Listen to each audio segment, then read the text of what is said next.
काशी के बाद अब बिहार से लेकर उड़ीसा तक टेंपल टूरिज्म का ये रोड मैप भारत की वैश्विक पहचान को तो निखारेगा ही, रोजगार के नए अवसर भी पैदा करेगा। देश का आम आदमी बेसब्री से इस बजट का इंतजार करता है। उम्मीद रहती है कि कुछ राहत तो मिलेगी। तो सबसे पहले समझते हैं कि इस बार बजट में कौन सी वस्तुएं महंगी हुई है और कौन सी सस्ती हुई है। तो सबसे पहले बात करते हैं कि बजट में सस्ता क्या हुआ है। तो पहले जान लेते हैं कि स्मार्टफोन और फोन के चार्जर पर बेसिक कस्टम ड्यूटी यानी BCD को घटाकर 15% किया गया है। सोने और चांदी पर कस्टम ड्यूटी को घटाकर 6% पर कर दिया गया है। उसके बाद प्लैटिनम पर कस्टम ड्यूटी को घटाकर 6.4% कर दिया गया है। और वही सोलर पैनल और उसके निर्माण के इस्तेमाल होने वाली वस्तुएं भी में कटौती की गई है। उसके बाद कैंसर की 3 दवाइयों पर उनको सस्ता किया गया है और इन पर से कस्टम ड्यूटी को भी हटाया गया है। अब जान लेते हैं कि बजट में आखिर महंगा क्या हुआ है, जिसकी सबसे ज्यादा लोगों को चिंता होती है। तो अमोनियम नाइट्रेट पर 10% सीमा शुल्क बढ़ाया गया है। उसके बाद गैर बायोडिग्रेडेबल प्लास्टिक पर 25% सीमा शुल्क बढ़ाया गया है। हवाई जहाज से सफर करना अब और महंगा कर दिया है और साथ ही सिगरेट को भी महंगा कर दिया है। और प्लास्टिक के सामानों पर आयात शुल्क को बढ़ाया गया है। और PVC इंपोर्ट को कम करने के लिए 10% से 25% का बढ़ोतरी किया गया। उसके बाद टेलीकॉम उपकरणों में कस्टम ड्यूटी को 15% तक कर दिया गया है। मोदी सरकार का देश के किसानों पर विशेष फोकस रहा है। देश के अन्नदाता के लिए भी इस बार कुछ नई क्रांतिकारी फैसले लिए गए। किसानों को बजट से क्या मिलता है, आइए देखते हैं।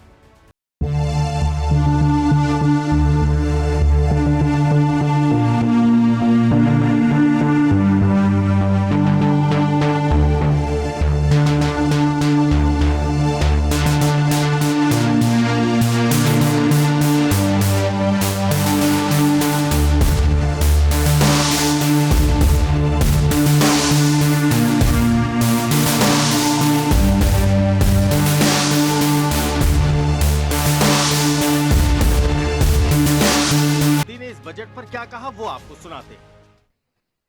साथियों, ये बजट समाज के हर वर्ग को शक्ति देने वाला बजट है।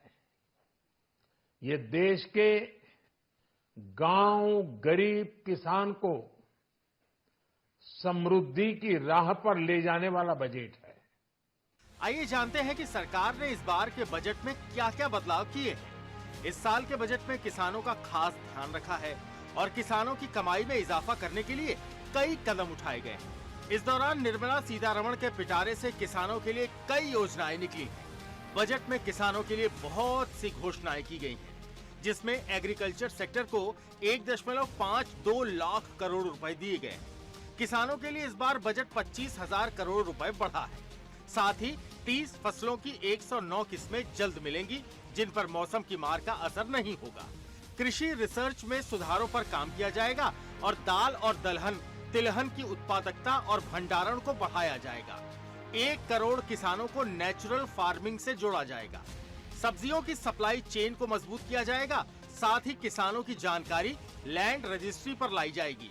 5 राज्यों में नए किसान क्रेडिट कार्ड जारी होंगे और नाबार्ड के जरिए किसानों की मदद होगी। इसके साथ साथ ग्रामीण अर्थव्यवस्था मजबूत करने पर भी काम होगा और नए वित्त वर्ष में 400 जिलों में खरीफ फसलों का डिजिटल रूप से सर्वे किया जाएगा।